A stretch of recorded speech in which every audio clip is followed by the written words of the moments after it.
What's up, everybody? Here with another episode of the Keeping It Kayfabe podcast. I'm Greg. And I am Dangerous Dustin Dynamite. You are very dangerous. I am. I'm fighting an injury tonight, so like Cody Rhodes. Yeah, I know you're plowing through this shit, man. Adrenaline in my soul. If I had a hat on, I'd take it off to you. But don't make fun of me because of my daughter's mermaid chair in the background there. I just noticed that. I didn't have time to get it out of here, but so there was some major news in wrestling in the past few days, actually. Yeah, Vince McMahon is in some big trouble. Looks like big trouble.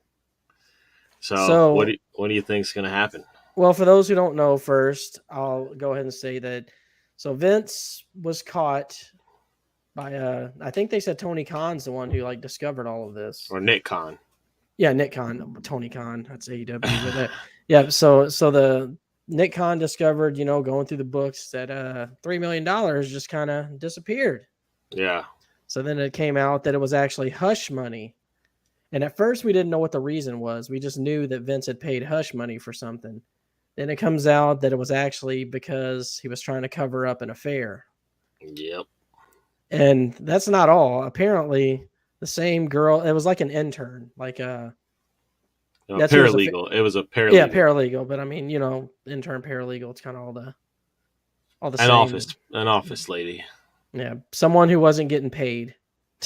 Yeah. That's what it boils down to. But so Vince had his little thing with her. And then apparently he passed her off to old Johnny Ace, Johnny Laurinaitis.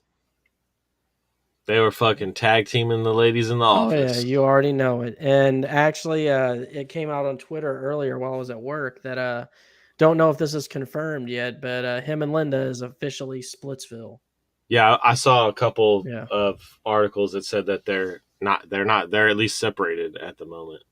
Yeah. And Stephanie McMahon stepped away from the company a couple months ago. You think this had anything to do with it? Because they discovered it in April. So it could have been, honestly. She might have been pissed off at Vince for this. So, and Shane is already gone. So yeah.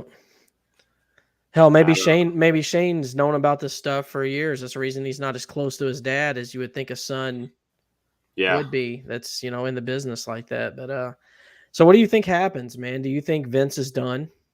Yeah, I honestly think that this is I guess you could say like maybe a plot to like kind of force the old man out so they can sell the company. Because I think, we've all kind of felt that WWE's been working to sell to Disney or Comcast or one of those companies, and I think Vince might have been the roadblock to that. Yeah, the big word is that why do I keep wanting to call him Tony? Nick Khan is the one who found this. Yeah, that the girl didn't come out, so she his hush money worked. She didn't say anything. So, yeah, no, they discovered it and then kind of started investigating into it, and then there's another guy that this could get some of the other McMahons and Triple H in trouble. Apparently there was some insider trading going on too. I can't remember the guy's name, Kevin Dunn. I didn't write it down. Kevin Dunn, yeah. Kevin Dunn is in trouble for one of the main TV guys. So, he's the TV producer basically. Like the main talent executive or something like that. I forget what his fucking role is. All I know is he's a fucking shithead. Well, apparently at the beginning of COVID, all the McMahons sold like $1 million worth of stocks, and which actually totals $3 million. So there's some tie. So they think something could be tied to that as well. But there's an insider trading investigation. So when the powerful, rich elite want you out of somewhere, they find ways to get you out.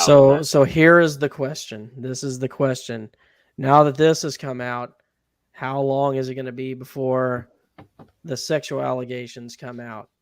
When people start saying, "Hey, Vince touched me," and Oh, I mean, honestly, dude, like I'm shocked that hasn't already happened like before this scandal even broke. Because I mean, I'm waiting for it, man. I'm waiting for it. I think it's going to happen. Vince McMahon has fucking just probably been a dog everywhere. Well, of course, man. He's on all those roids. Like the guy, like a friend of mine at work said, is like, man, he's always like, like that. He's just. And like, I mean, his storylines back in the day, during the Attitude Era and all that, like it was all. Remember, like the shit he had going on with Trish Stratus and stuff. Oh yeah. There's no way that dude's wasn't a skis bucket backstage. But yeah, I think my prediction is Vince is done. I think this is his Tony. I keep wanting to fucking call Tony. They're not even, they're not even related. They just have the last name. Yeah, they're not even. But this is the move that they say that it's Nick Khan pretty much behind the whole thing, and he's trying to push all of them out so he can take over and sell. Yeah, and honestly, that's what I think too. I think that WWE's been. I think the board itself has been wanting to sell the company for a long time, and Vince McMahon has been that roadblock that's been in the way, and they found this, and they were like, fuck, here we go. This is perfect opportunity to... But what do you think happens to a WWE owned by not the McMahons? You think it's good or bad? Honestly, I think it's going to probably stay about the same. The only thing, I think the violence is going to go down than what it is now. Like, you probably won't see chair shots anymore.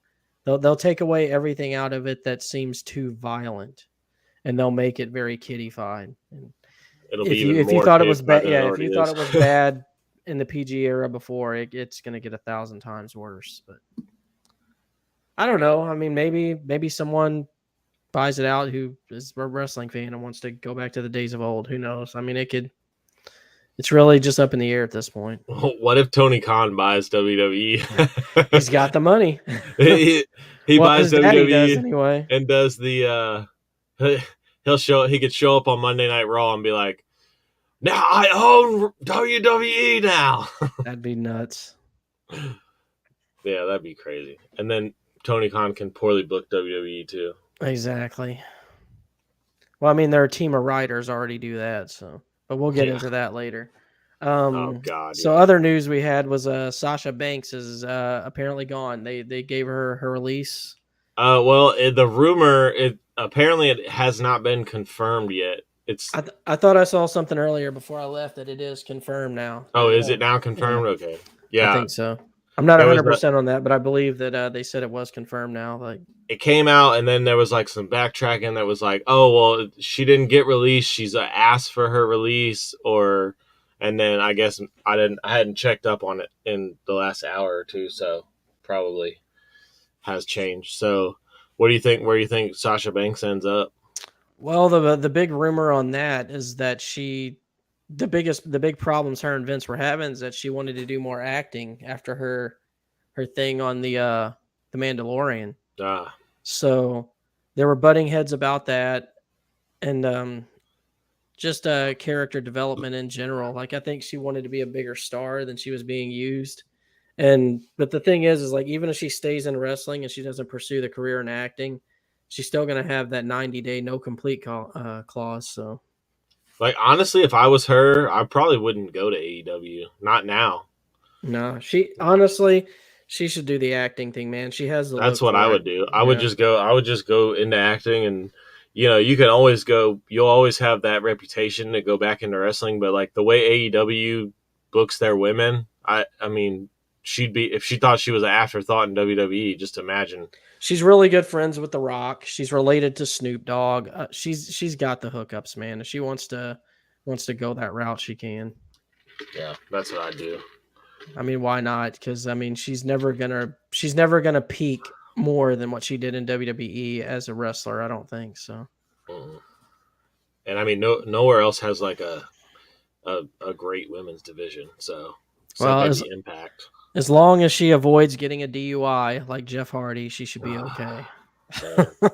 Which is our other news. Jeff Hardy, a DUI again. What the hell, man? But what's funny is when he came back to AEW, there was a match, like, it was probably his second match in.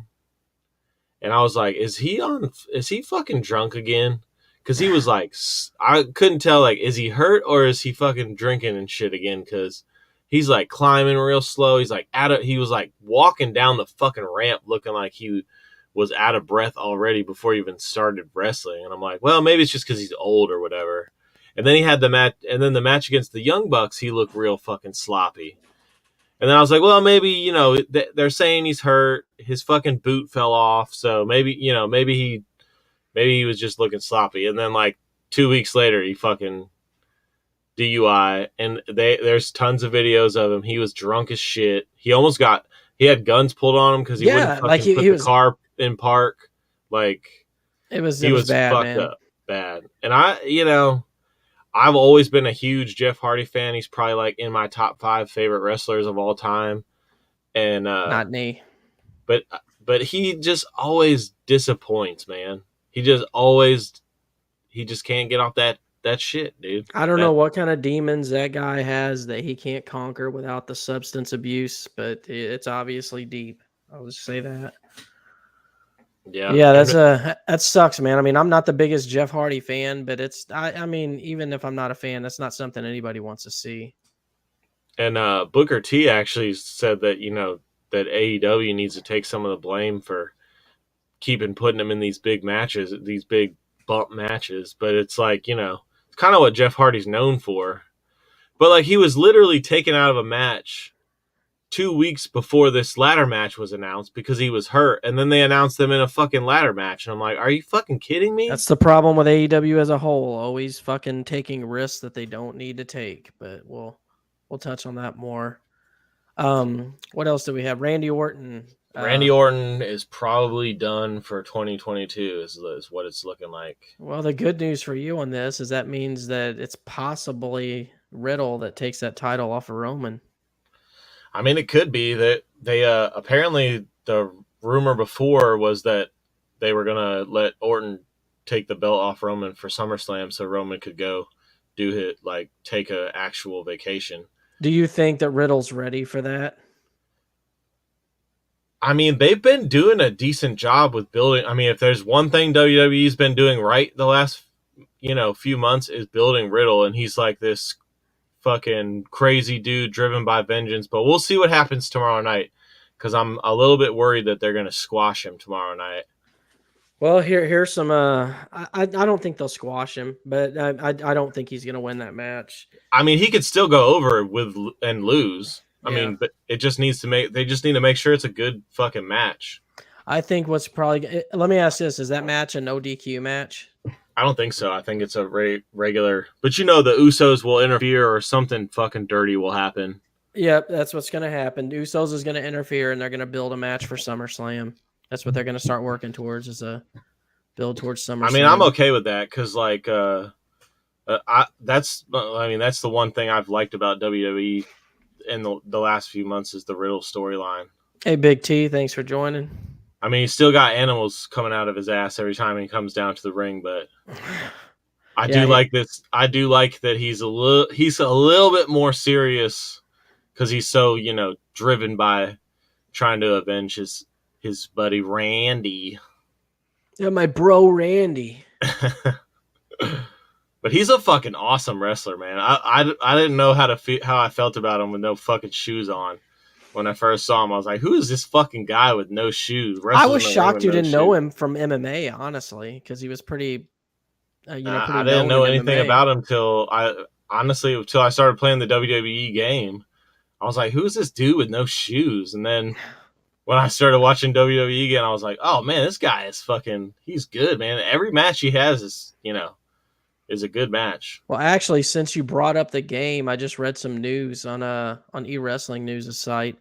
Apparently, the WWE 2K executive producer Patrick Gilmore is leaving WWE 2K to pursue some quote new adventures. I mean, they just got that game right from the disaster that was 2K20. This guy has been with them doing the game stuff, though. The producer for the game since Aladdin. Like going back to Aladdin on Sega Genesis. Like that's how long he's been in the video games business. So maybe he's just stepping away from it altogether, like just video games in general. I mean, they just need to build on what they did this year with the game. I mean, the fucking gameplay is awesome.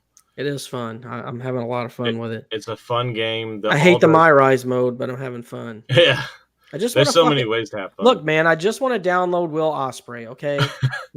Don't lock his attire so I can't fucking download him. That's who I want. Give him to me. Or at least let me buy the shit and not have to unlock it. What's shitty about that is that there's only like a couple items.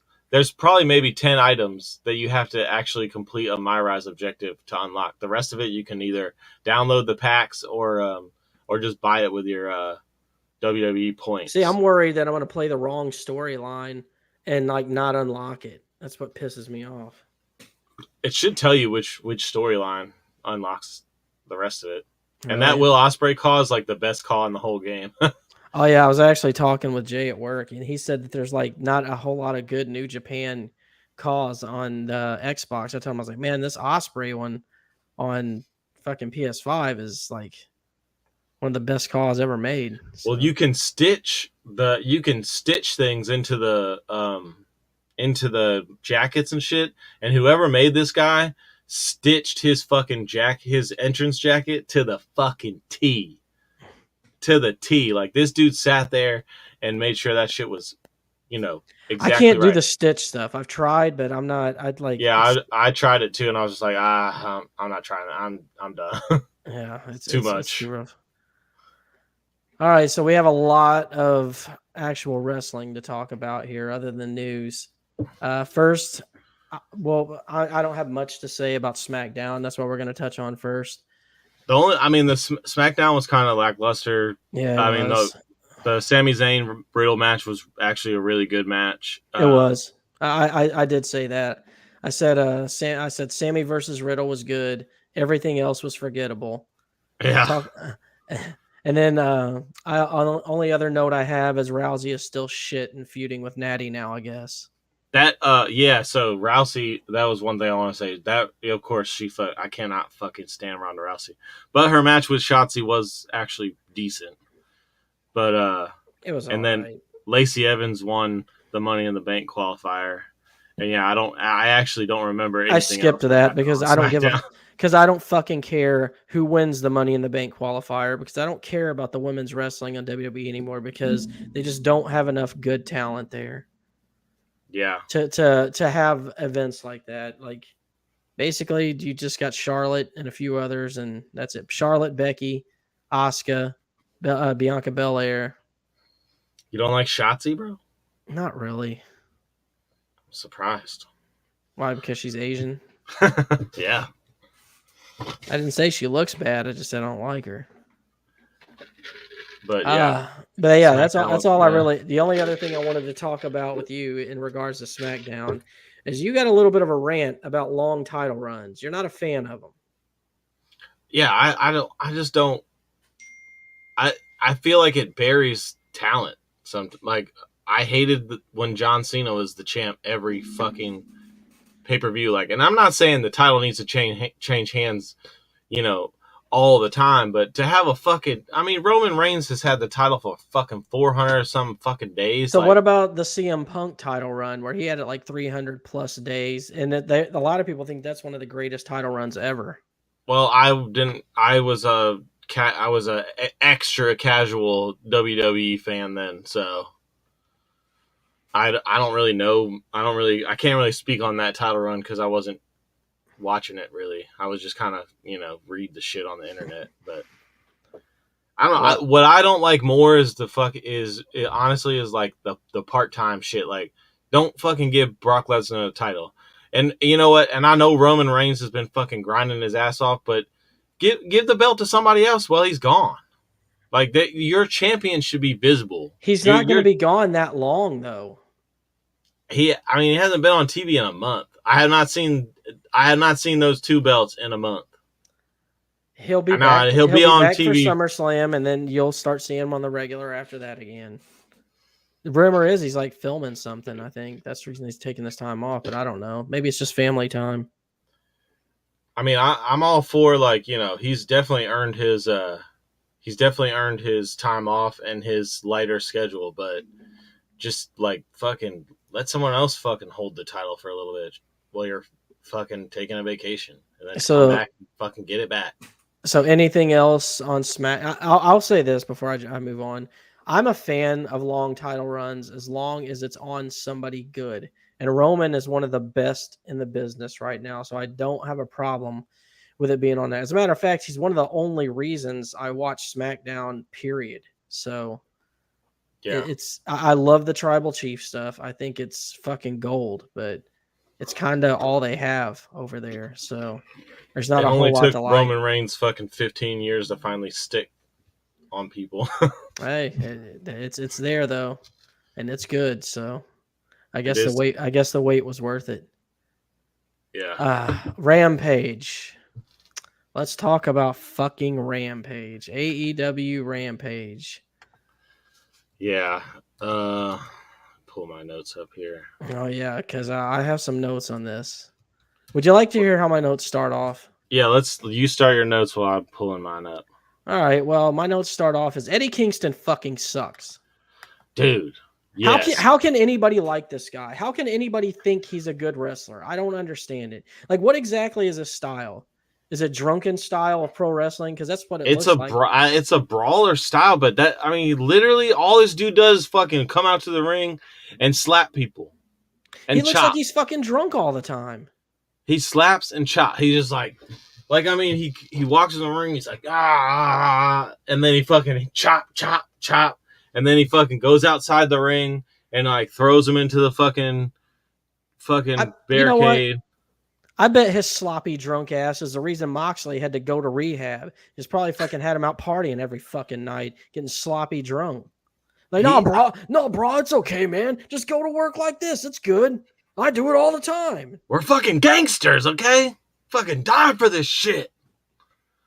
He is just fucking, he's terrible. And you know what's funny is people were pissing me off with their marking out for him. So I was like, you know what? I'm going to go make a fucking video of fucking Eddie Kingston wrestling matches and how shitty they are. So I didn't end up making the video, but so I'm searching these videos and I found top 10 Eddie Kingston's top 10 wrestling moves. And I'm like, this ought to be good. And I was like, okay. I was like, what is it going to be? Fucking slap, fucking knife edge chop, fucking spinning back. And but no, they had some suplexes in there and some other shit. And I was like, when the fuck does he do this? I never seen him do a fucking suplex. All I see him do is fucking throw people around and slap people around. And I mean, fuck. I mean, his finishing move is a fucking spinning back. That's my point. Slap. His fucking finisher is a spinning back slap.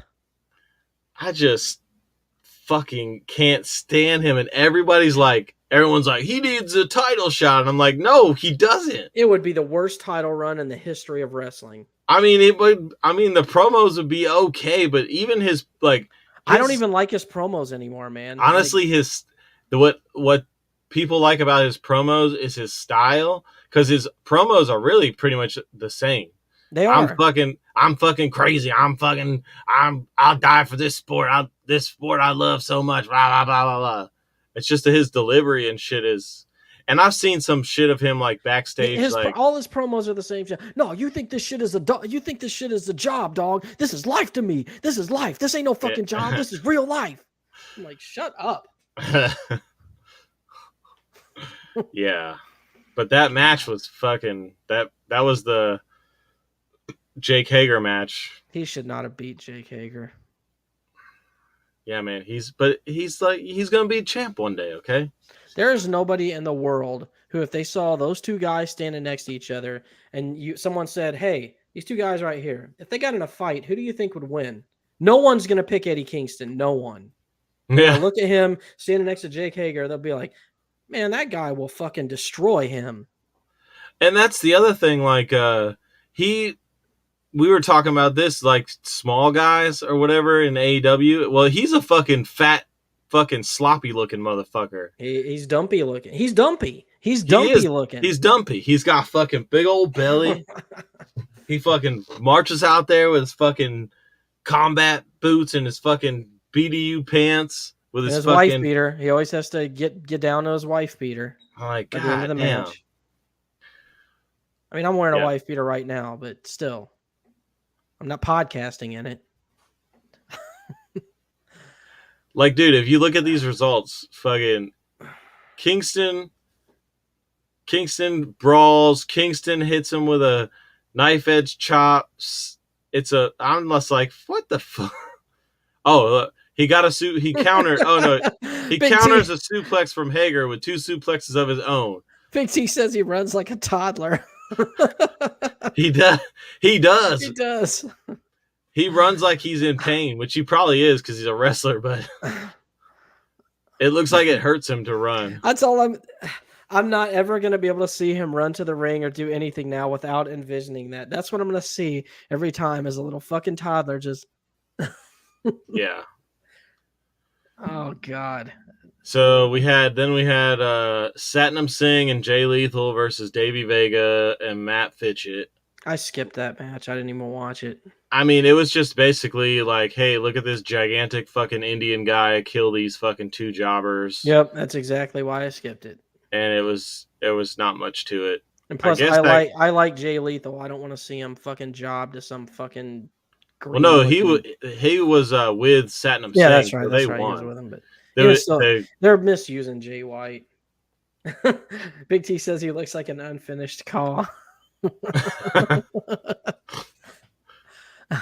I downloaded his call in WWE 2K just so that you could feud with him and beat his ass all the time. Oh, good, because you should make me beat his ass all the time.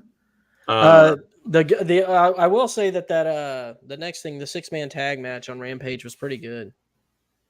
The main event, yeah, dude. Everything FTR does is like those guys are good, and then the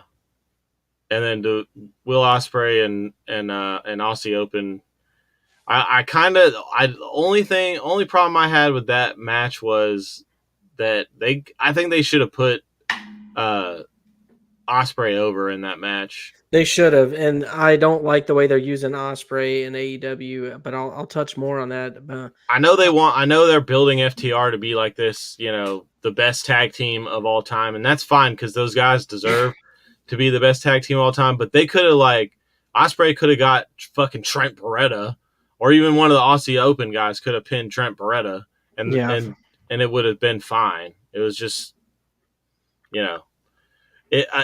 just poor decision making, because it's like you bring this guy in who's hyped to be like the best wrestler pound for pound right now in the game, and his first match in the United on AEW on TV, and he loses. And it's like, okay. And I know he didn't get pinned, but still, just fucking let, like I said, Trent Beretta, who's a fucking nobody, just let him get I will say this, though. I am glad that they put him in a tag match and didn't put him against some singles guy that nobody fucking cares about. Yeah. I hate when they do that shit. Put him in there with a jobber. Exactly. Or what they call enhancement talent now. Hey, here's one of the best in the world. We're going to put him against this guy that you've never fucking heard of. Yeah. That looks like Will Ospreay could eat him for lunch. All right, so moving on. Next, we're going to talk about New Japan Pro Wrestling Dominion. They're basically their SummerSlam event is what Dominion is. This was your introduction to New Japan. So before we go through some of the matches here, I want to get your thoughts on the product as a whole. Well, I thought the wrestling in it is very good. All the matches are awesome. All the matches were awesome. I was not as into it because I just don't know the people yet, so I'm not as invested in it. But I did like it, and I am gonna go and watch, and I'm gonna continue to watch it, so that I can learn who the people are and get more invested. But yeah, I thought it was really awesome. I'll do a lot of talking on this because I'm obviously New Japan is my favorite company out of all of them right now. But so I'm not going to talk about every match, but I am going to touch on some of the ones that caught my interest here, just to kind of give you some insight on it as well. The tag match that had Tetsuya Naito and Ace Austin in it. Did you watch that one? It was basically Los Ingobernables versus Bullet Club. Right. Yeah, that was a good match. Yeah, so Ace Austin is now a member of Bullet Club, which I like. I think that's good. It gives him more recognition, and Ace Austin is good. He's actually from Impact. I don't know if you are too familiar. Yeah, well, I noticed his belt says Impact, so I figured he has the X Division Championship. Yeah, he's an X Division champion. The only thing about that match is you get a lot of those in New Japan, the big 6-man matches, like faction versus faction kind of deals. Sometimes they're really good. Sometimes they're cookie cutter. It all depends on who's a part of it. If Naito's a part of it, I'm going to watch it. Like, I mean, AEW does the same thing with the 6-man tag. Yeah, but Naito is gold pretty much every time you watch him. Everything else is mostly skippable. But it was all right for what it was, typical. Let's build up to the match. What is that weird stick that he had, that Ace Austin has? What is that thing? I don't know what that's all about, honestly. It's just like his weird. It's like he's trying to gambit with that card, and maybe he is. Maybe that's what it's all about. I like him. I like his look. I like his style. His trunks are a little short though, a little tight. Yeah, they are around his butt cheeks. There was a shot of him, and it was like from behind, and it was like the camera was like just right up on his butt, and I was just like, God damn, them shorts are like up in his ass crack. I have something to say about camera work later on when we get to Dynamite. I'll say that. But did you watch the Gallows versus Yano match? Yeah. You watched the whole thing, right? Yeah, I watched the whole thing. Okay, so Luke Gallows versus Toru Yano.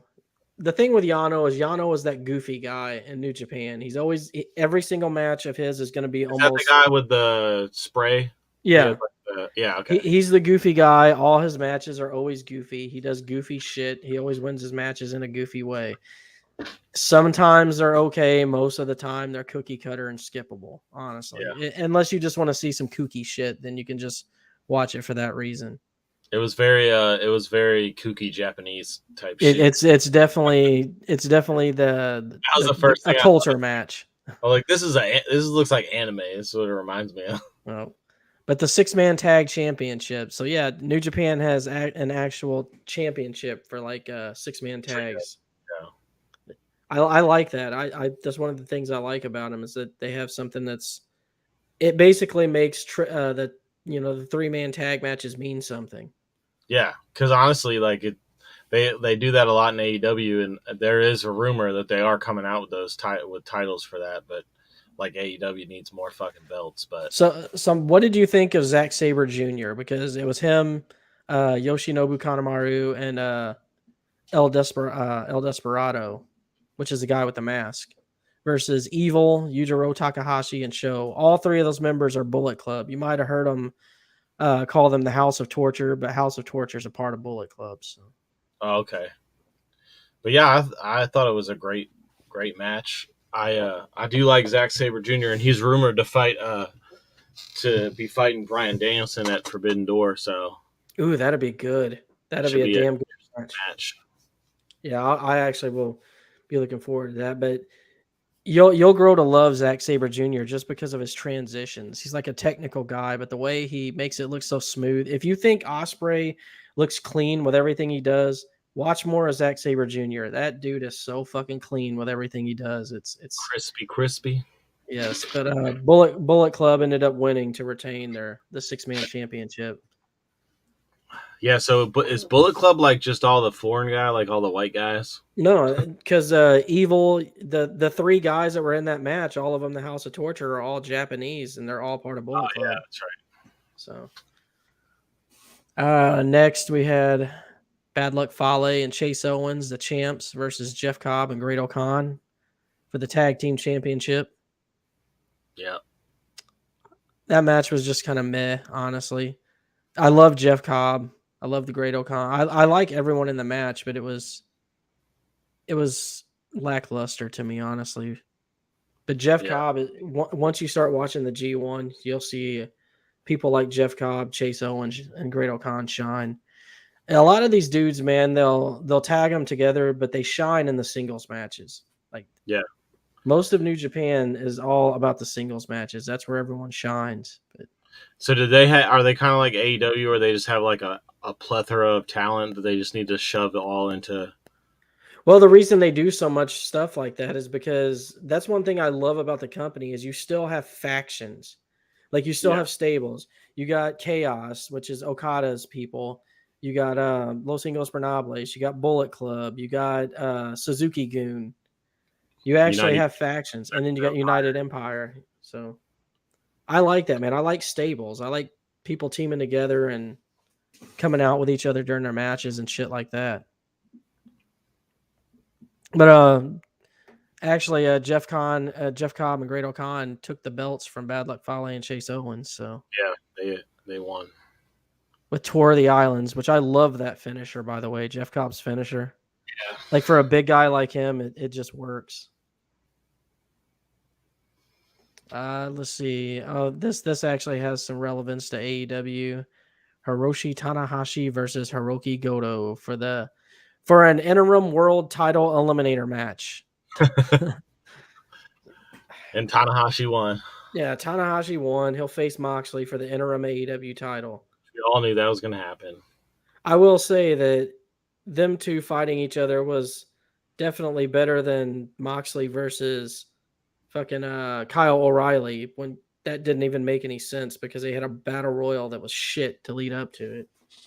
It was just pointless. Yeah. You didn't feature any of your stars. It was all your mid-card guys, and everybody knew that Jon Moxley was going to win. So why didn't you just give it to just say fucking Jon Moxley fucking is going to be fighting whoever wins the fucking match in NJPW?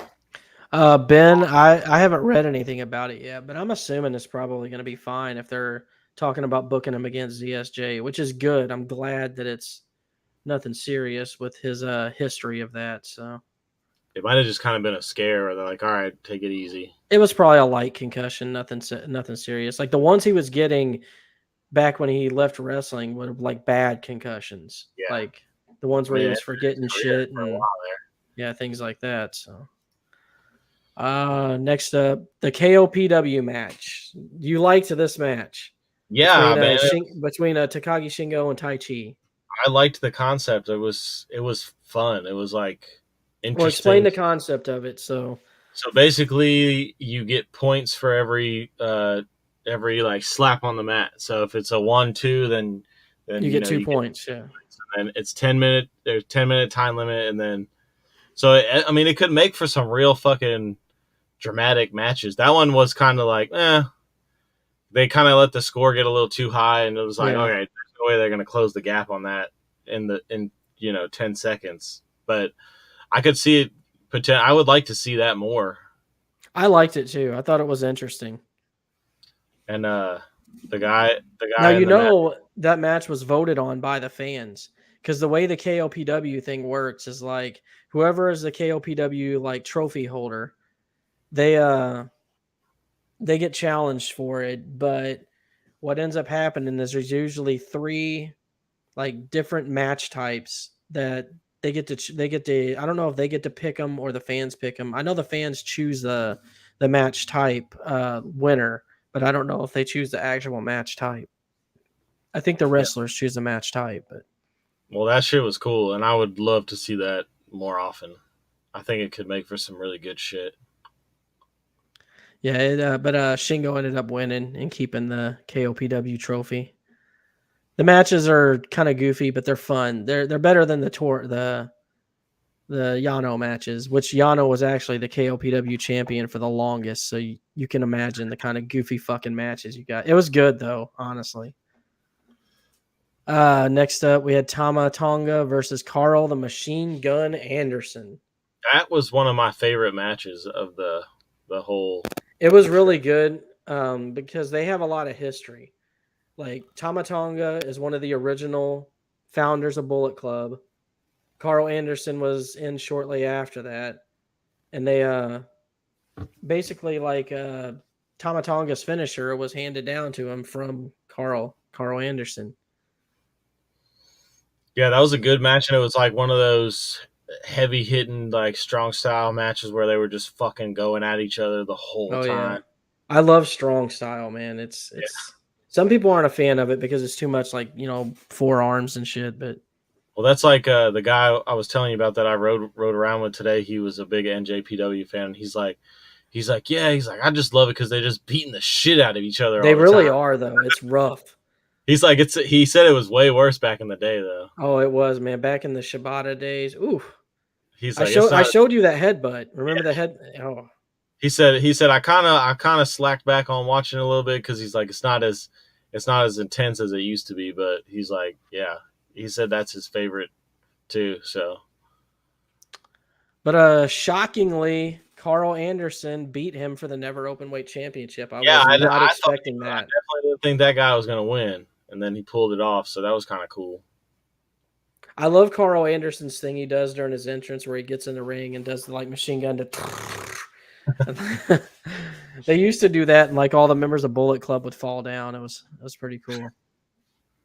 But yeah, I don't hate that he won it. I'll say that. That's one of the things I love about New Japan also is that you get surprises like that. The matches aren't as predictable sometimes. Yeah. Next up, we had Will Ospreay with United Empire versus Sonata for the vacated IWGP United States Championship. That was a very good match that I need to watch it again. You need to you do need to watch that match again. It was really, really fucking good. What was weird about it though, I will go ahead and say Will Ospreay ended up winning it. Sonata had the belt. It's a weird situation because Sonata had the belt before. He had to vacate it because he got injured. Then I think Tanahashi won it, and he had it for a little while. I forget who had it after him, but like it's been passed around a little bit. Somehow, some way, Juice Robinson had it. I don't know if he was the champion or if he just had the belt or what the deal was with that. But that's the reason there was no belt present. Like after Will Ospreay won, is because apparently the belt was still with Juice. Yeah, who I don't know. I don't know if he fucking stole it and got sick and then he couldn't bring it back or what the deal was with that. But apparently, what I was reading about it is that it's gonna set up some kind of feud between him and Ospreay. I like Juice. I like that he's with Bullet Club now. He needed a character refresh, so it should be good. And the main event, a little promo at the end about, I want my fucking belt. Yeah. Did you watch the backstage stuff yet?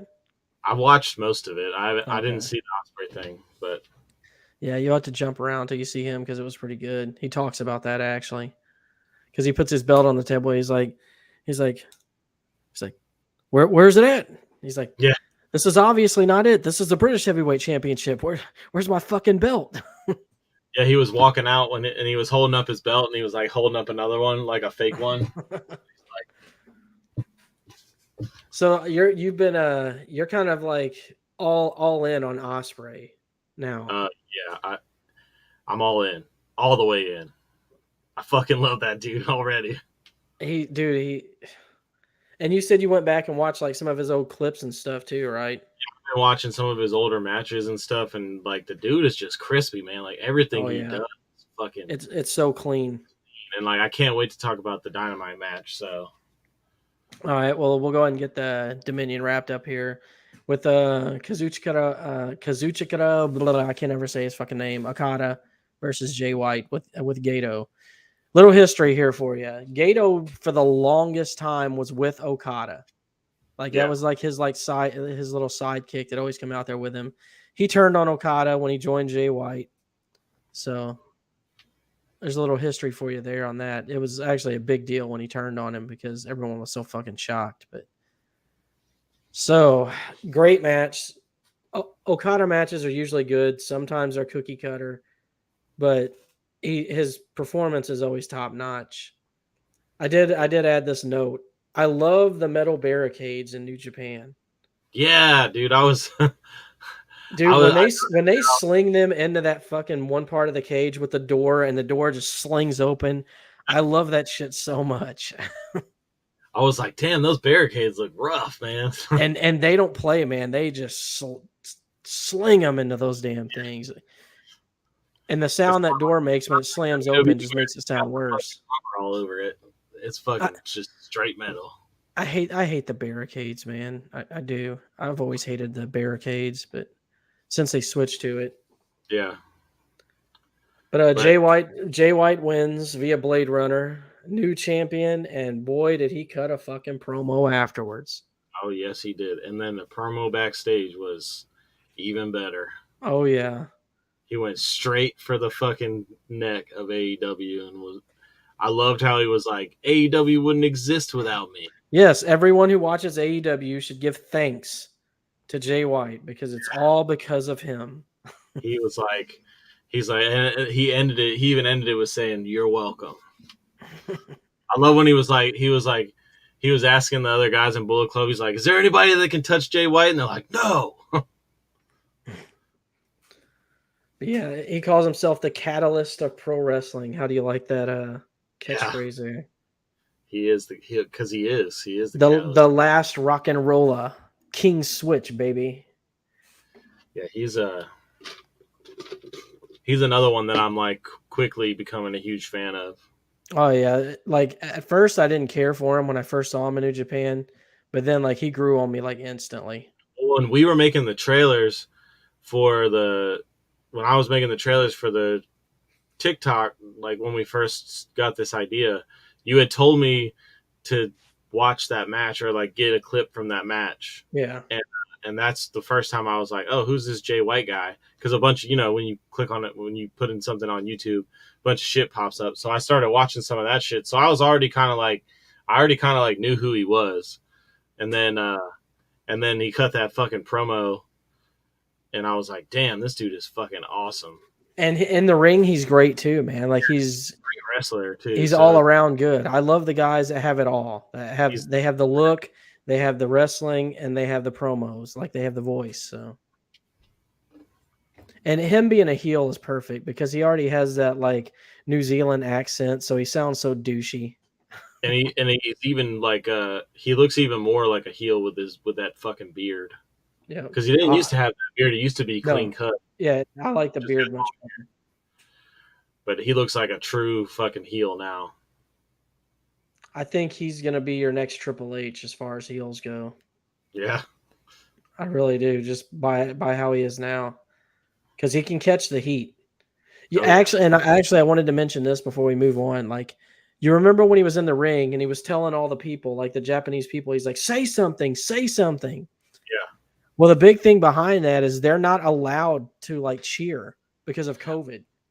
Oh, so yes. I wanted to ask you about that because it's so quiet in there. Is that what it is? That's why that was such a big fucking deal, is because he actually got them to start cheering. And that's like, like you're not supposed to because of the protocol. So, I mean, that's a big fucking deal. It's like, it's not being talked about as much, but it's a big deal. Because I was like, the crowd is dead. And then I'm thinking, is this like a Japanese thing? They just like, are they quiet during the matches? They don't cheer or anything? Because that was one thing I noticed. I was like, there's no one's yelling or screaming or booing or anything. Like, what is that? So that's like, that's their rules because of COVID. They think that's why they're usually a little louder than they are. I mean, Japanese fans have always still been like, they're not going to be talking and shouting the whole fucking match like your WWE fans or your American fans do. They're going to be mostly quiet. But when something good happens that they like, you're going to get the ooh or the or the cheers, and such like that. So interesting. All right. So all in all, New Japan, you think you're an instant fan pretty much? Oh yeah, I'm definitely gonna keep watching, and the G1's coming up, so I'll be watching. But I'm glad you brought that up because I don't want to. They did announce the members of the G1 for this on this event. They didn't tell what blocks they're going to be in, but I'll go ahead and tell you basically how the G1 works. So the G1, you have two blocks. You have an A block and you have a B block, and the 28 wrestlers are separated based on that. And everyone in the block, you're going to face every single person in the block. So everyone in the A block will face each other. So it's like round robin. But they do it by points. There's no eliminations. But if you're eliminated, it's by points. So like every match you win, you get 2 points. If you get a draw, you get 1 point. And so it's like World Cup soccer, basically. Exactly. It's exactly like that. And it starts to get intense once you get towards the end, and you got people who have 10 points, 12 points, and they could lose. If they lose the next match, they could be out, and someone could take the lead over them. So it gets exciting towards the end, but I love the format of it. Well, I'm looking forward to that. I will say some people that's going to be first timers this year, like Okada, Tanahashi, Naito. They're almost always in it. Goto, Tama Tonga's been in quite a few. But some newcomers this year is Filthy Tom Lawler from New Japan Strong is a newcomer this year. Jonah from New Japan Strong is new to the G1. Great O'Khan, I think this will be his first G1. And that's pretty much it. Lance Archer, this won't be his first G1, but he's good in the G1s. Huh. Like that's the thing you're going to notice the most is once the match quality when that tournament is going on is just unreal. Well, they don't know what to do with Lance Archer in AEW, so it's good. He can take a break. They waste him is what they do. Yeah. All right, so Raw. What did you have to say about Raw? Like, what the fuck? You had a lot to say about it, so I want to hear it. I just don't. Okay, first of all, why the fuck is Raw 3 hours long? It doesn't need to be 3 hours long. It does not need to be 3 hours long. Somebody was arguing with me about it, saying that they need it. It has to be 3 hours long so they can showcase all the talent. No, you don't. It doesn't have to be 3 hours long. You still don't showcase all the talent. Yeah, you still don't showcase all the talent because you're doing dumb shit like a fucking pose down with fucking Austin Theory and Bobby Lashley, and that's your main event. That's the main event, a fucking pose down. And the sad thing is that they had an awesome fucking match with Seth Rollins and AJ Styles that should have been. Why was that not the main event? Because they're stupid. It wasn't the first match. It wasn't the last match. It wasn't the match before the pose down thing. It was in the middle of the card. Like it was nothing. I did hate the finish of that match though, because we got this awesome match and then it ended with a fucking roll up. You know why? That's another thing they do. We were talking about that with the women. Like what the fuck is with the roll ups? Like all the women matches end in roll ups. It's because I guess they feel like a roll up doesn't hurt the character, but sometimes the comeback of the character is the best part of the character. Yeah, so, I mean, and so they had a match. The match before the stupid pose down thing was fucking Rey Mysterio and fucking whatever the fuck that weird dude's name is, Mahan, or I don't even know because I don't give a fuck about him. That's the thing. And it was like a decent match, but it's like, why was that the fucking main event? And why was that the one before the main event? Let's see. Fucking okay. We had the Riddle Miz promo was good. The Riddle Miz promo was good. I don't see Riddle beating Roman, no, honestly. I can't see that happening. So apparently this was another like news item, I guess, but I was just gonna talk about it on Raw. So Tommaso Ciampa or whatever his name is. Tommaso Ciampa. Apparently they've given up on pushing him and he's basically become a jobber. Yeah, I know, which is sad because he has great skill. He's a good wrestler. Damn good. And so I don't know what's up with that, but basically that was the first match was him jobbing to Riddle. Because that match was like pretty quick. You know what's funny to me about Tommaso Ciampa?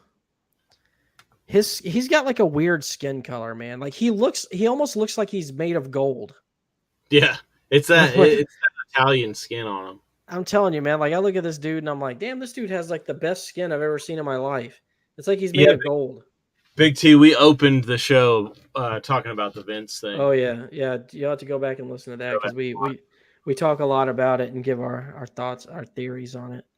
And then you had Another good match was Montez Ford and Jimmy Uso. That was good. good. It wasn't bad, but like, how many fucking times are we gonna see Street Profits versus the Usos in some way or fashion, and expect us to still be excited when they have the match that matters for the fucking belts? Yeah, Stop giving. If you want us to be excited about a tag match that's going to be for the titles, then stop putting them against each other every fucking week. Because then I'm not going to care. When the match finally happens, I'm like, what the fuck ever? I've seen it before. This again goes back to the booking. Like, well, why? It doesn't make any sense. I will say though, I really like Montez Ford. I think he is a fucking phenomenal wrestler. He's good. He's pretty good. I think he could be. I don't know but how him and Bianca Belair train their fucking asses off. So I mean, he is good. He every time he has a match, he entertains me. But I agree. Like, why are you fighting the Usos every week? Like, they didn't do that shit with RK Bro. They fucking built that shit up. I don't know, man. I don't know. Like, the Street Profits should have the Street Profits fight fucking Chad Gable and Otis and let the Usos like fucking interfere. You know, fucking basic fucking shit. I'll say this though.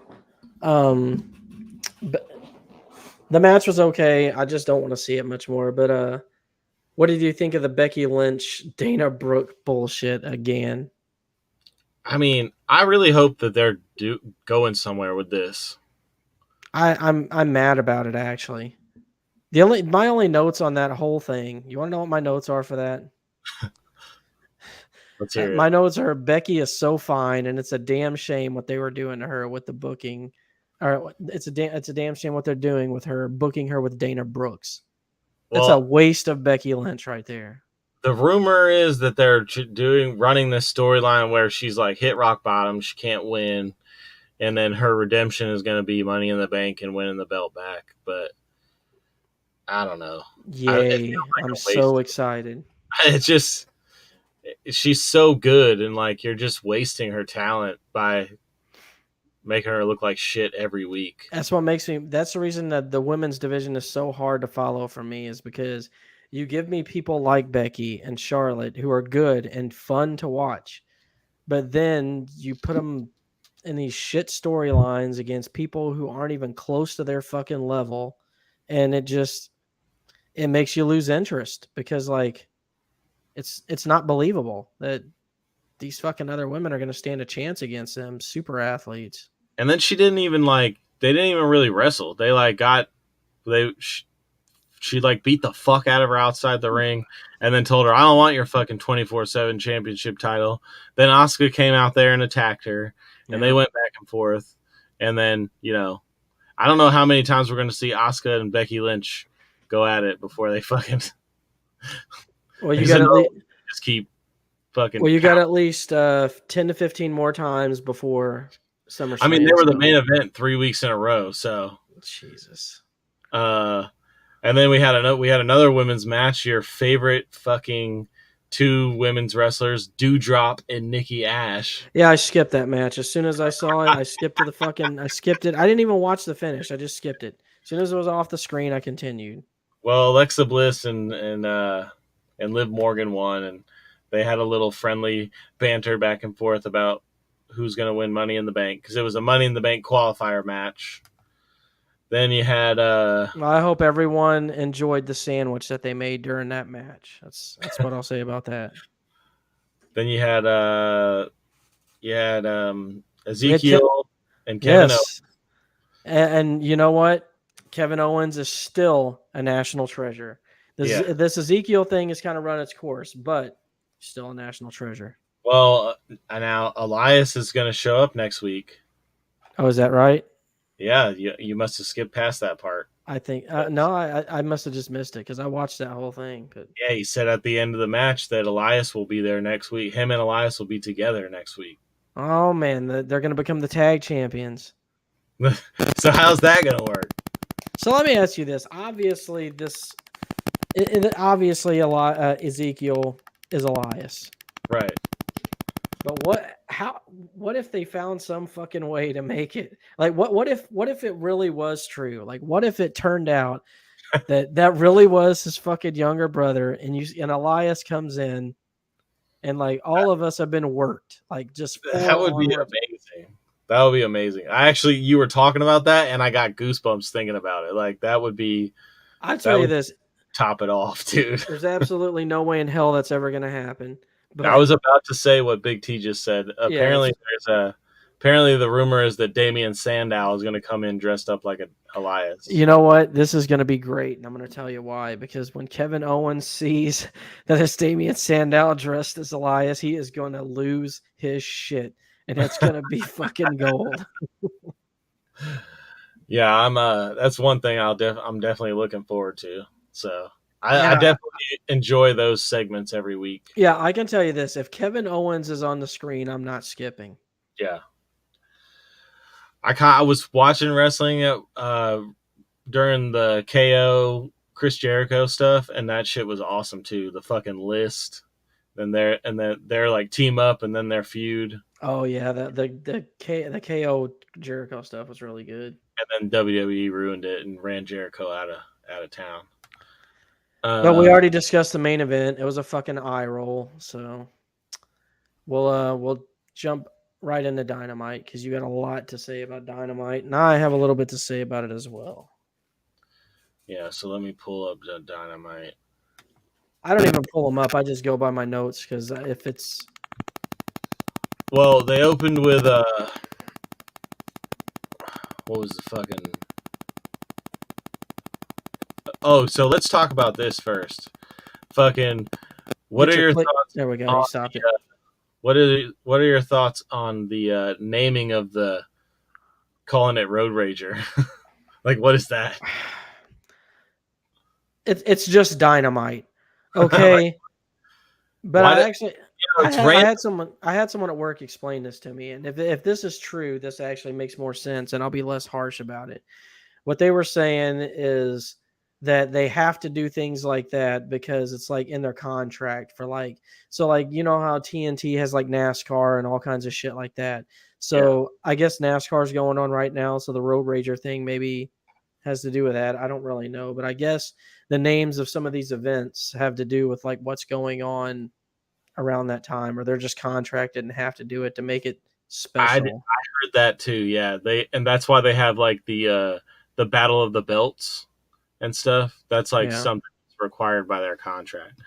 So they opened up Dynamite with the hair versus hair match with Jericho and Ortiz. Who fucking cares? It was like, we were talking about this off, like we were texting about it earlier. You know, I'm with you. I'm so tired of all the run-ins. Yeah. And it's like, you know, I'm cool with like a run-in with like one guy. But it's like, it's always fucking Eddie Kingston and his fucking... It's always every friend the wrestler in the ring has ever had in his entire life doing the run-in. It's like, it's all friends wrestling, like MJF said. Yeah. It's like every fucking time. And then the one cool thing we did have, though, that came out of that was Fuego del Sol came in and took Ortiz out with the baseball bat, and it turned out that it was Sammy Guevara. I liked that. I like that Guevara is back with Jericho because they're good together. Jericho. And Ortiz shaved his head and then screamed blood and guts into the microphone. I did like when Jericho said something about, like, you know, they'll have sex right now. Man, that was wait, we'll get that to was that later. Okay. But that's another rant for. And you know what? Can Jericho please stop saying he's a wizard? I hate that. And I know that he's fucking being a goofball about it, but it's just like every time he says it, I just hang my head in disappointment. You know what made me mad about the hair versus hair match is sloppy ass Eddie Kingston comes out there and fucking takes the mic and has to do his Eddie Kingston promo. Oh, this ain't over. We just getting started. Blah, blah, blah, blah, blah. No, shut the fuck up, Eddie. He's a man of his word. That's what I said. Like, I actually typed this out as I was watching that, and it was like, I was like, Eddie Kingston has to take the mic and say it ain't over. Shut the fuck up, Eddie, with your fucking overrated sorry ass. At first, he had to run in though and like slap somebody around a little bit. He even jumped in the ring and did the spinning back slap thing to Jericho. Well, actually, I'm glad that Eddie did come out because it brings us to something, Dustin. I hope you've been working on this, but we're going to do this every week. This is going to be our Eddie Kingston insult of the week. We're going to do this every week. We're going to insult Eddie Kingston. My Eddie Kingston insult of the week is he looks like he smells like dirty socks. Well, mine is I gave him a nickname this week. I named him Slapstick Eddie. Slapstick Eddie. It's a good nickname for him. Slap people. He's got pull string Eddie. That's a good one too. What's sad about it though is like so I've seen some clips of him. He does they do like Cody Rhodes talks about his dad used to take him to the grocery store and tell him and Dusty to cut promos on the lettuce and shit. Like he does that stuff and it's actually good shit. So it's like, can you, I know you have creative control. Can you go out there and like actually do some of this shit that I see you doing like backstage instead of coming out every week and saying fucking. This is the problem. When Eddie Kingston first came to AEW, he cut a hell of a promo. I think it was on Moxley at the time, actually. It was great. But the problem now is I think you got all these people that's on Eddie's nuts and telling them that everything that he's going out there saying is good and it's the greatest fucking thing they've ever heard and he's so good on the mic now. So now he doesn't even have to try for the promos. He can just say the same cookie cutter shit that's not interesting. His delivery is fine, but it's just not good, man. Yeah, that's what we were talking about off the air. Is like his delivery is perfect. He does he delivers it with emotion and gets the people going, but it's like he's just saying the same fucking bullshit every time. But that's the nicest thing I'm going to say about him because I'm insulting this motherfucker every week, and so are you. So next week, coming at you again, Eddie. Get ready. And then we had fucking Wardlow versus a bunch of fucking security guards. Who the fuck cares? And this was one of those things that I was like, just can we get to like the point of like, can we get past all this bullshit with the security guards and start pushing Wardlow properly? Why don't they just? I was talking about this to a guy at work. I say that a lot, but because I talk a lot of wrestling with some coworkers. But Wardlow needs to be built just like fucking Goldberg. Bring people out there, talk about why they stand a chance against him and such like that, and then have him still fucking destroy them. Okay, but there is one thing that we need to talk about that happened after the security guards with Dan Lambert sends in fucking Matt Hughes, who can barely fucking walk and talk, to fucking attack Wardlow with Tyrone Woodley. And I'm like, please, God, tell me they are not about to fucking do something mean to Matt Hughes. Were you worried? Were you scared? I was scared. No, I didn't think they were that stupid, but like, I was like, please do not. Well, I thought maybe Tyrone Woodley would like get in the middle of him, but I'm like, why is he in the ring? Like that is the last place he needs to be. And poor Matt Hughes, man, that guy. Well, Big T looked terrified. Big T, he got hit by a train and almost died. And he has a TBI with a traumatic brain injury. He had to relearn how to walk and talk, and he doesn't do either one of those things really good at all. So he's definitely a shell of himself. But which is a damn shame too, because he was such a good fighter. God, he was great, man. And I mean, it was cool to see him out there, but I would be lying if I wasn't like, oh my God, I hope they don't do something fucking gross to him. But they didn't. It ended up that they actually joined up with Wardlow or whatever. They were on Wardlow's side. And they fucking power bombed the fucking lawyer dude that I can't stand. So the thing is like, What was the fucking point of that? Why was he even there? Scorpio. Why is American Top Team there every week? Like, fucking, does Tony Khan have a hard on for MMA fighters too? Probably. He's like, hey, I can play fantasy MMA too. I mean, dude, remember when they were all showing up, like Cain Velasquez and fucking all of them, dude. Everybody in Kane's not going to be showing up anytime soon. I mean, but I mean, I think they could have done. I mean, I didn't have a huge issue with it, but they could have just done better to build that Scorpio Sky match. I am looking forward to that. I think Wardlow's going to take that belt off him. Oh yeah, Wardlow's going to pretty much just decimate him. It's going to be like. You think they'll squash Scorpio Sky, or you think they'll actually have a good match? It's going to be like whenever everyone thought that DDP was going to beat Goldberg back in the day. Like when DDP had a chance and Goldberg just fucking destroyed him and took the world title, I think that's who he beat him. No, that was Hogan he beat for the world title. But I think DDP is who he beat for the other belt that he held. I can't remember the name of it right now. And then I think after that match was the Miro match. Yeah, I skipped that one. And the thing is like I like Miro, but like it's just not interesting, man. It's like and you knew Miro was gonna win. Yeah. So. And he pretty much squashed Ethan Page. It wasn't that great of a match. And then we had what I think is one of the matches of the year. I just don't understand why it was a good match, don't get me wrong, but match of the year?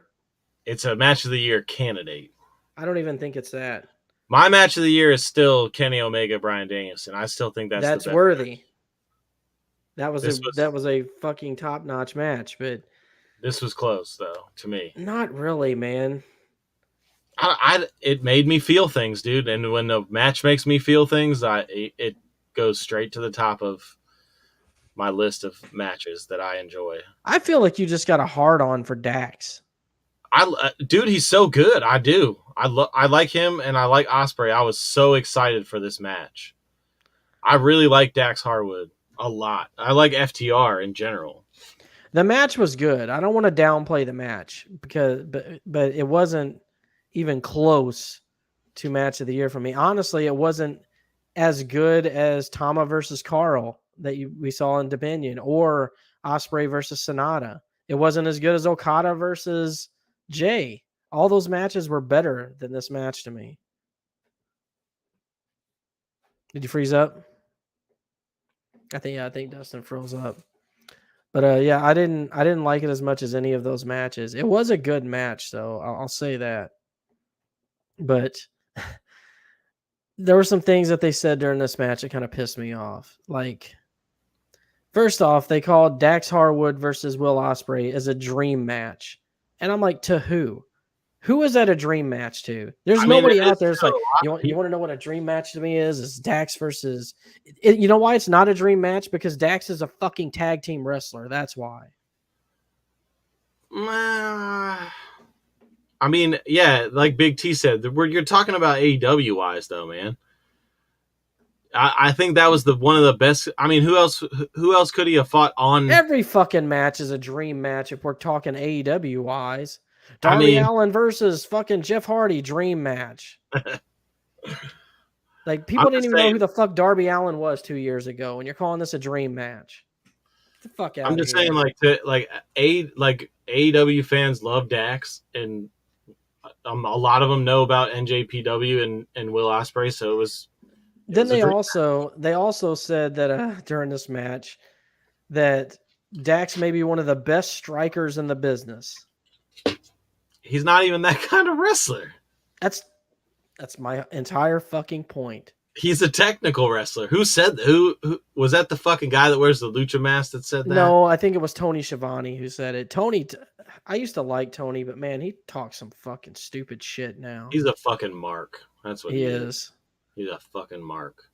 Yeah, dude, Dax Harwood is a fucking technical wrestler. That's why I like him so much. This is my thoughts on that match. So, good match, but I still feel like it was a waste of a star like Ospreay to have him fight a tag team fucking wrestler. I don't know. Dax Harwood is a good wrestler, though. He is a good wrestler, but I mean, who should he have fought? Fucking anyone. Put him against Danielson or somebody. They got all the talent there, all the fucking talent in the world. Danielson, he couldn't. Danielson is not fighting. He's injured. So who should he have fought last night on Dynamite? Off the top of my head, who could he have fought? Pac. Right there. That is a better match than him versus Dax to me, because Pac is more well known. Pac is a singles wrestler more so than a tag wrestler, and I guarantee you him and Ospreay would have been better than him and Dax. Guarantee it. Because Pac is really fucking good too. I don't know. I disagree. We'll just have to disagree on that one then. I know you like Dax, and I don't dislike Dax. I like him a lot, actually, even though he does look like he's racist. But no, to me, he looks like a big gay bear. That's what he looks like to me. He just looks racist to me. He has that big mustache, and he's hairy, and like their jackets have rainbows on them. So I'm like, he either A looks racist, or he B looks like someone you'd see in a cuck video. Yeah. Like a big gay bear, dude. But I mean, they've showcased his singles. His match with Cash Wheeler was good in the fucking tournament, the Bret Hart tournament. I don't think he's a bad wrestler, man. I just don't think that he's a good fit for Ospreay at this time, because Pac is Neville, right, from WWE, same guy. Yeah. Okay. I haven't seen him. I've only seen him fight a couple times in AEW, so I don't know. I don't know if that would have been a better match to me or not. But I don't know. I just really like both those guys, and I thought they put on a good match, so I marked it. It was a good match. I'm not saying it wasn't. I was blinded by my marking out, but I think you might have been a little bit. But like I said, it was not a better match than Sonata. Well, I'm gonna go back and watch it, and I'll tell you how I feel whenever I go back and watch it. He really is Big T, but I mean they're gonna get back to the tag team thing, because that's FTR's strength. Like, Dax is good, but he's not good enough to go like really, really far. Like, as far as like the total package, he doesn't have the right look for it, I don't think. And then we had a match that you probably, well, no, first we got to talk about Adam Page comes out and cuts a shitty promo, like always. Yes, he did. And he gets interrupted by Adam Cole. Well, actually, we had some stuff that happened before that. The Mox stuff. Oh, was the Mox stuff before that? Yeah. Okay, yeah. All right, so here's another fucking... So they have the Moxley-Tanahashi run-in, or face-off, and then we have a fucking run-in. Another fucking run-in. With Jericho and all those fucking guys. You know what, though? I did like... that was unexpected, though, because I'm like, wait a minute, what the fuck's Jericho doing here? And that was to announce the match. Jericho is going to be in like a 6-man match, I think, with... You know what? I got to say this. I fucking hate Wild Thing as Mox's entrance theme. It just, like, it doesn't fit to me. I don't know why, but it doesn't. Like, I know I'm going to sound like a fucking total New Japan mark when I say this, but his New Japan music is just better.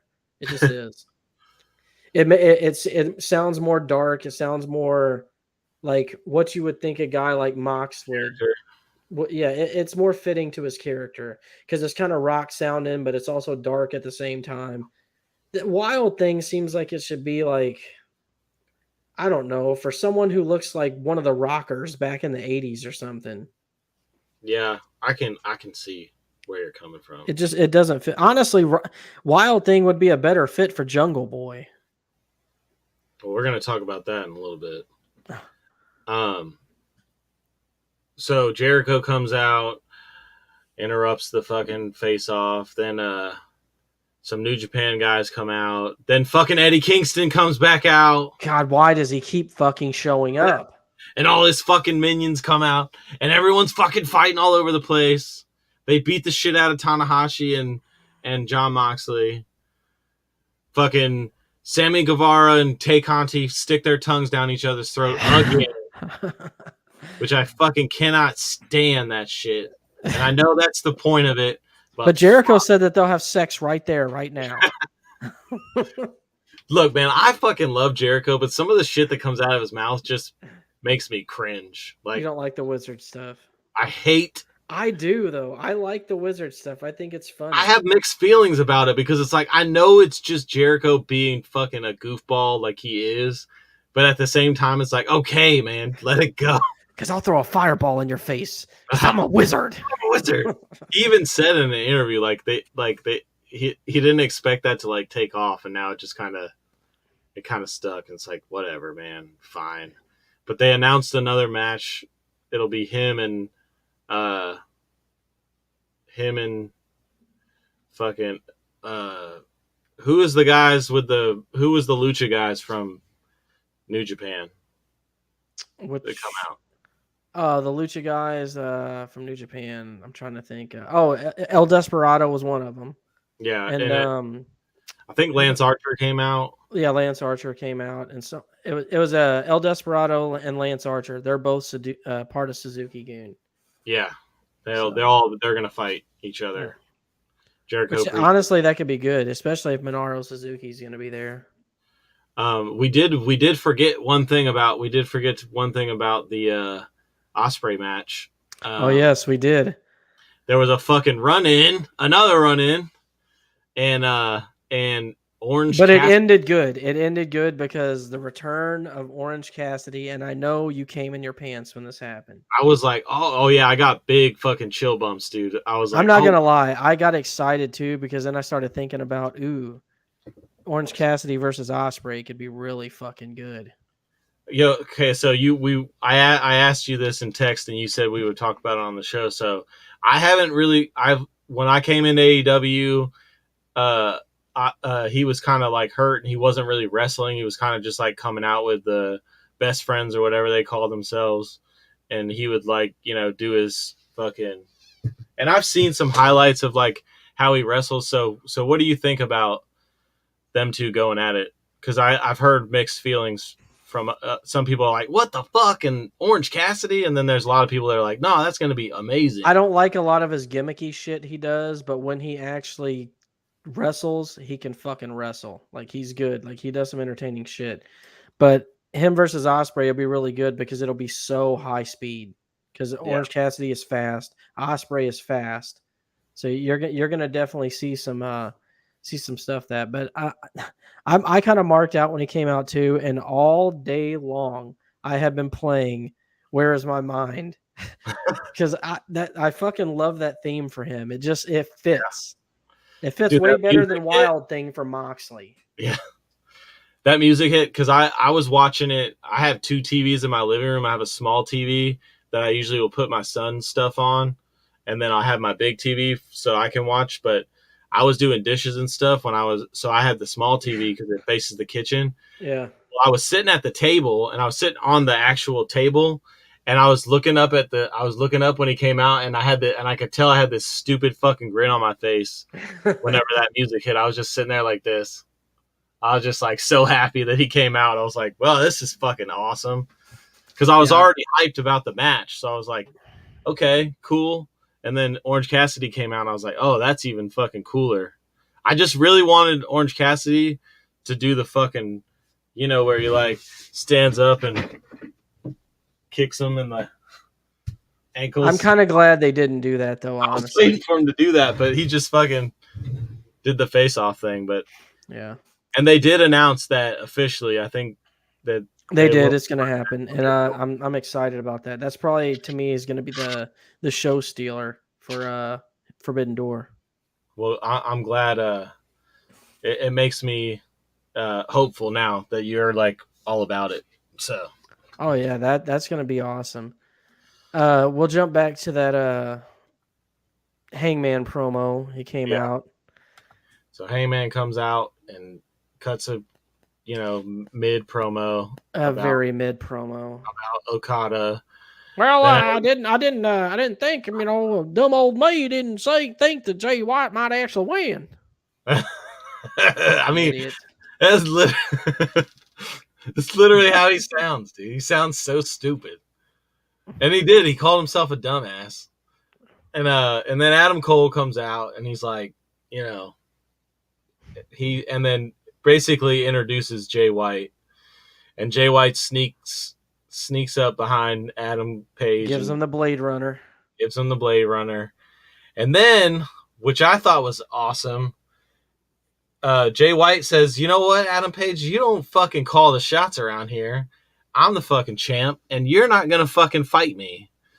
And then he told Adam Cole, guess what, motherfucker? You're not going to fight me either, because I hold the fucking power. So the question is, Greg, who is Jay White going to fight at Forbidden Door? I don't know, man. I've been thinking about this all day, and I really don't know because, all the main guys are booked. Bryan Danielson's supposed to be booked against Zack Sabre Jr. You got Ospreay, Orange Cassidy booked against Ospreay. Mox is already booked against Tanahashi. So, is Kenny Omega going to come back? I don't think so. I don't think it's going to be Kenny. Unless they're trying to do a Bullet Club dissension, type thing, which they've already done with Kenny before. But, well, in Jay White's promo in the New Japan promo, he mentions Adam Cole, Adam Page, and Kenny Omega. Yeah, but he didn't mention Kenny Omega in a bad way. Who knows? Maybe they're going to battle it out for the leadership of Bullet Club. I mean, how hard would you mark out if fucking Kenny Omega shows up next week on Dynamite? Oh, dude, I would mark out big because fucking I'm a Kenny Omega mark. I love Kenny from New Japan way more than Kenny from AEW because we kind of got a watered down version there at the beginning, but towards the end he started to get more like the Kenny of old. He went heel, and he honestly needs to be heel. He's just a better heel than he is a face. But yeah, I'm fine with it. If it's Jay versus Kenny, bring it on. I've seen them have a match before, and it was good. And actually, Jay is better now than he was then, so the match will be even better. Well, the rumor is that Kenny is not as hurt as they're leading on him to be. I've thought that since the beginning. I think he's just working on that game. So, I think he was hurt, but I think he's healed up now, and now he's just trying to finish out that game and get that shit done because he's heavily involved in the production of that game. What game? The AEW game they're making. Oh. It ain't gonna. And I think they said it's gonna be kind of arcadey, like the arcadey type wrestling. I've seen some of the clips of the gameplay. It looks arcade. Mid. Yeah. It's not going to be able to. It's not going to hold a candle to 2K. Nope. There's no way. But so we had that. But yeah, I really don't know who else there is. There's nobody else that to fight him, really. Eddie Kingston. I'm going to tell you right now. I will be so fucking angry if it ended up being Eddie Kingston. Luckily, he's already going to be booked in a match against fucking. He's in that Suzuki 6-man. Yeah. Oh. But I'd lose my shit. I might stop watching AEW for a little while if that happened. I'd be so mad. Yeah, I don't know. It'll be interesting. I've never wanted somebody to go away so bad in my life than Eddie Kingston. He ain't going fucking nowhere. I know. Okay? But like Big T said, eventually the Combat Club versus JSA will be over after Blood and Guts. So thank fucking God. Blood and guts. Blood and guts. Blood and guts.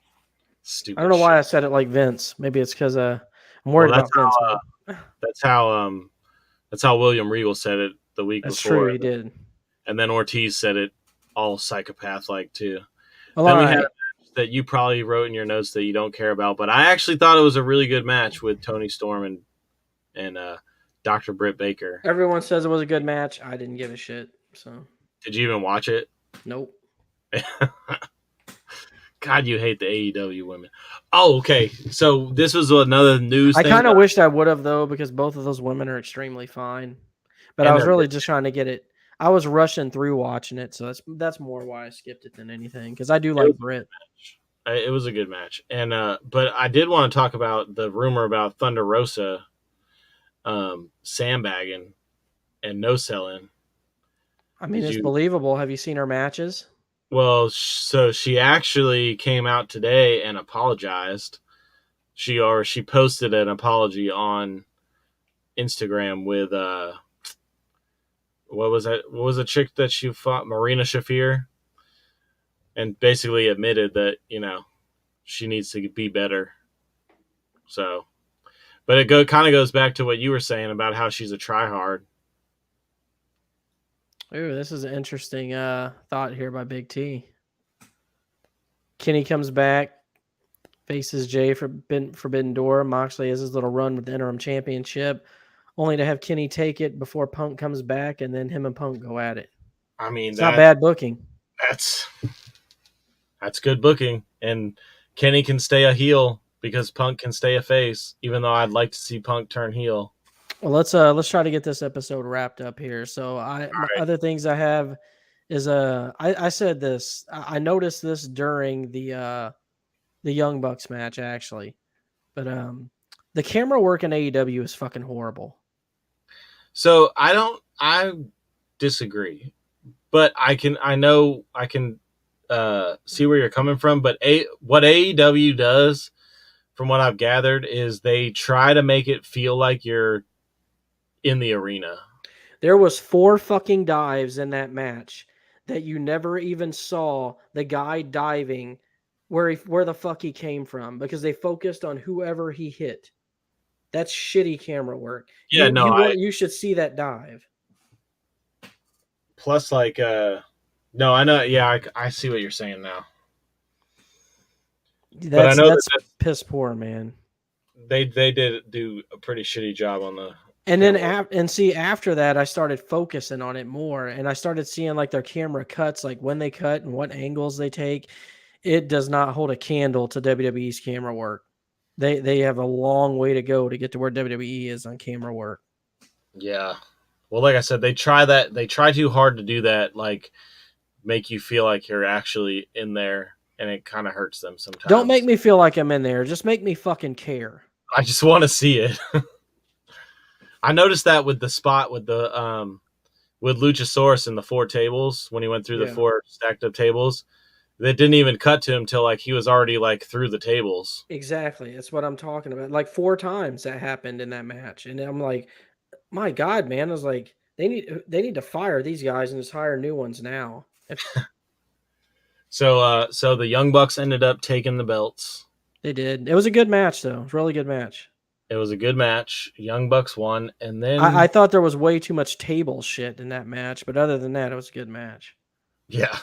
Well, they were trying to do the big spots without, throwing their fucking bodies on the line like Darby Allin and Jeff Hardy would have. Yeah, but I mean, enough is enough, man. You only need 1 table spot. You don't need fucking 4 of them or 5 of them in one match. At least they didn't bring out the thumbtacks, okay?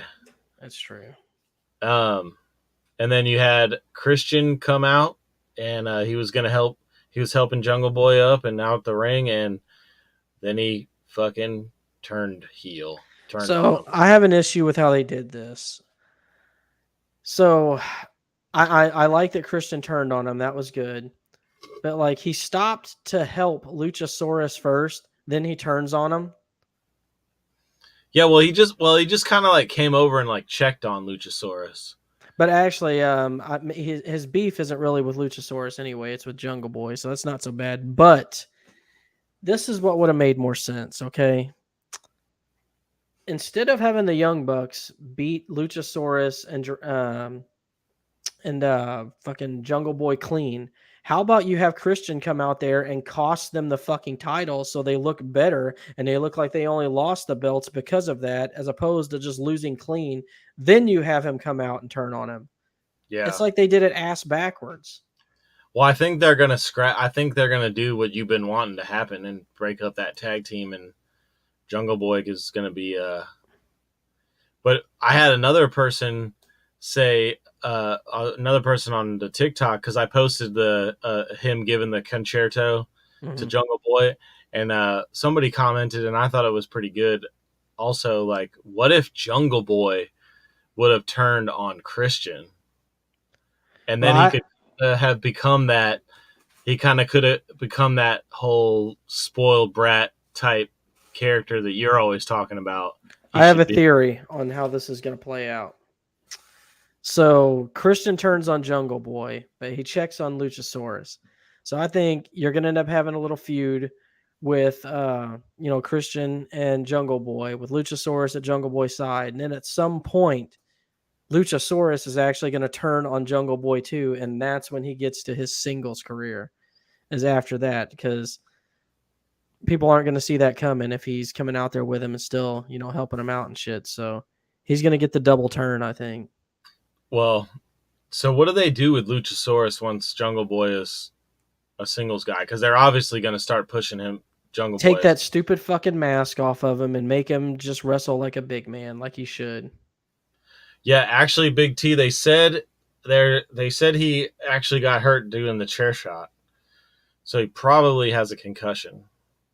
There was a Twitter comment where someone said that Christian saw what happened to Edge getting turned on by Judgment Day, and he's like, "Fuck that! That shit ain't happening to me. I'm jumping the gun." So that's why he turned on Jungle Boy.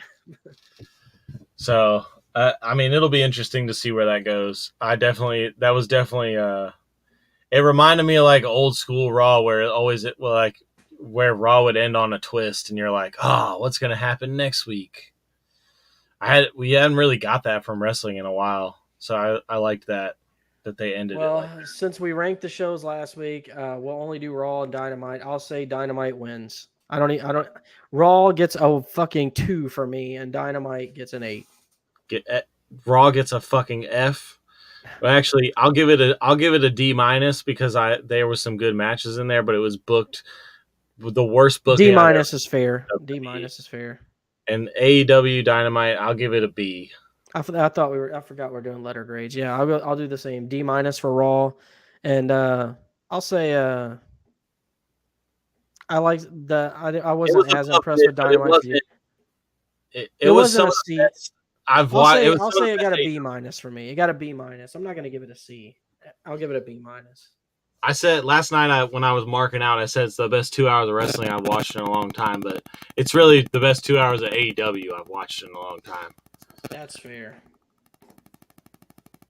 All right then. Well, let's head out of here. So keep tuning into us. Join us at Big T. We appreciate you being our lone fan, joining us for this thing. Spread the word. If you got people who like wrestling, tell them to give us a listen. We'd appreciate that. If you're listening on any of the other apps, go check out our TikTok. Yes, we are live on everything now. We're Spotify, Apple Podcasts, Stitcher, everywhere. You can find us pretty much everywhere you listen to podcasts. So if you don't want to watch the video version, just listen to the audio. But also Slackercast every Tuesday, usually at around 10:30ish. Once everybody gets off work and is available. But check us out there as well. Like and subscribe to that also. But definitely like and subscribe to this channel and help us out. We appreciate it. Oh, yeah. Until next time. Keep it kayfabe.